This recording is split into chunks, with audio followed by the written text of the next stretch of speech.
নবগঠিত কমিটির বিপ্লবী সেই ভেঙে পড়া সমাজ, সেই ভেঙে পড়া সম্প্রীতি, সেটি ফিরিয়ে আনবার জন্য বিএনপির ভারপ্রাপ্ত চেয়ারম্যান জনাব তারেক রহমান রাষ্ট্র কাঠামো বিনির্মাণের জন্য ৩১ দফা ৩১টি স্বপ্ন আপনাদের উদ্দেশ্যে দিয়েছেন। সেই স্বপ্ন নিয়ে পিরোজপুর জেলা বিএনপি যেমনি কাজ করছে, আমরা সবাই, আমি একজন পেশাজীবী নেতা, আমি জাতীয়তাবাদী আদর্শের একজন কর্মী, সেই হিসেবে আমিও সেই ৩১ দফার মর্মবাণী আপনাদের কাছে, আপনাদের মাধ্যমে জনগণের কাছে পৌঁছে দেবার মত বিনিময় করতে একটু বিলম্ব হয়েছে। এজন্য জেলা বিএনপি আপনাদের কাছে দুঃখ প্রকাশ করছে।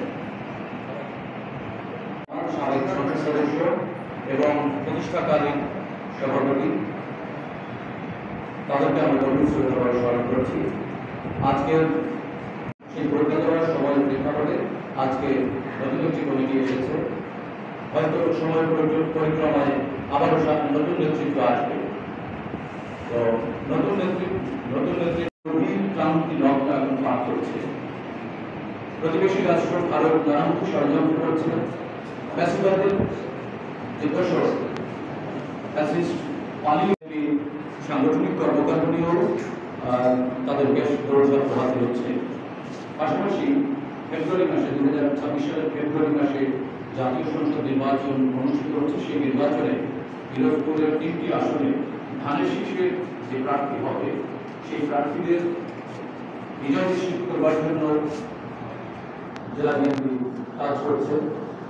তো আজকে আমাদের এই বিদ্যা প্রেস অনুষ্ঠানে উপস্থিত আছেন নবগঠিত পিরোজপুর জেলা বিএনপির সংগ্রামী আহ্বায়ক জনাব নজরুল ইসলাম খান, উপস্থিত আছেন সিনিয়র যুগ্ম আহ্বায়ক রানী নেত্রী বিএনপির জাতীয় নির্বাহী কমিটির সদস্য সেলিজা জামান, এবং উপস্থিত আছেন পিরোজপুর জেলা ছাত্র দলের সাবেক সকল সভাপতি, পিরোজপুর সরকারি সোহরাওয়ার্দী কলেজ ছাত্র সংসদের ছাত্র দলের প্যানেল থেকে নির্বাচিত ভিপি জনাব এস.এম. সাইদুল কিসমত, উপস্থিত আছেন আরও জেলার নেতৃবৃন্দ। আমাদের মাঝে উপস্থিত আছেন বাংলাদেশ জাতীয়তাবাদী যুবদল কেন্দ্রীয় সংসদের সাবেক যুগ্ম সাধারণ সম্পাদক জনাব রেজা পারভেজ মাসুদ, উপস্থিত আছেন নাজিরপুর উপজেলার কৃতি সন্তান, আরেক কৃতি সন্তান, জাতীয়তাবাদী লড়াই বিষয়ী জনাব নিরুয়ার রহমান।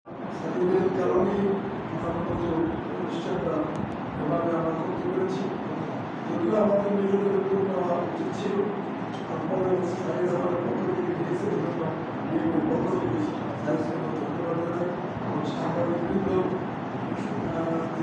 মর্যাদাশীল জাতি হিসেবে বিশ্বের কাছে উপস্থাপন করতে সক্ষম হবে, সে কাজে আপনাদের সহযোগিতা প্রয়োজন হবে। আপনাদের যদি কোনো 18 বছরে শুধু রাজনীতিবিদদের নির্যাতন ছিল তা নয়, সমাজের প্রতিটি স্তরে বৈষম্যের শিকার হয়েছিল সাংবাদিক জগৎ, বৈষম্যের শিকার হয়েছিল ব্যবসায়িক জগৎ, বৈষম্যের শিকার হয়েছিল পেশাজীবীরা। এমন কোনো স্তর নেই যেখানে বৈষম্য হয় নাই। তো সেই সমস্ত বিষয়ে আপনারাও তার বাইরে নয়।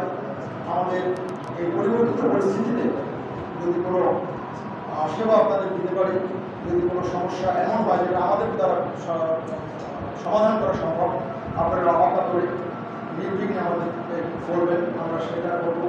আমাদের যদি কোনো দুর্নীতি থাকে সেখানে আপনারা অবশ্যই সাজেশন দেবেন, এটা এইভাবে নয়, এইভাবে করলে ভালো হয়। আমরা তাৎক্ষণিকভাবে সেটা আমাদের পরিবর্তন করবো। অবশ্যই আপনাদের সাজেশন বা আপনাদের পরামর্শ আমাদেরকে আরও সমৃদ্ধ করবেন।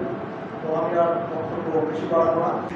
আমাদের রাজনৈতিক লক্ষ্য কী, আমাদের রাজনৈতিক দর্শন কী, এই সমস্ত কিছু সাধারণ মানুষের পৌঁছে দেওয়ার জন্য আমরা হয়তো ওটা প্রচার করতে পারবো, কিন্তু এই প্রচারটা সাধারণ মানুষ, আপনাদের ইলেকট্রনিক মিডিয়া, আপনাদের প্রিন্ট মিডিয়া, আপনাদের যে অন্যান্য মাধ্যমগুলো আছে, ইদানিং অনলাইন মাধ্যম, আরও একটি শক্তিশালী মাধ্যম, এর মাধ্যমে সাধারণ মানুষের কাছে পৌঁছে দেওয়ার মাধ্যম হচ্ছেন আপনারা। অতএব একটি রাজনৈতিক দলের প্রাণ বলা যায় সাংবাদিক সমাজ। এই অঙ্গকে বাদ দিয়ে আমরা আমাদের রাজনৈতিক কর্মসূচি সফল করতে পারবো না। আমাদের রাজনৈতিক দল হিসেবে প্রতিষ্ঠা লাভ করতে আপনাদের সহযোগিতা দরকার হবে। আমাদের জানেন ভারপ্রাপ্ত চেয়ারম্যান ৩১ দফা ঘোষণা করেছেন।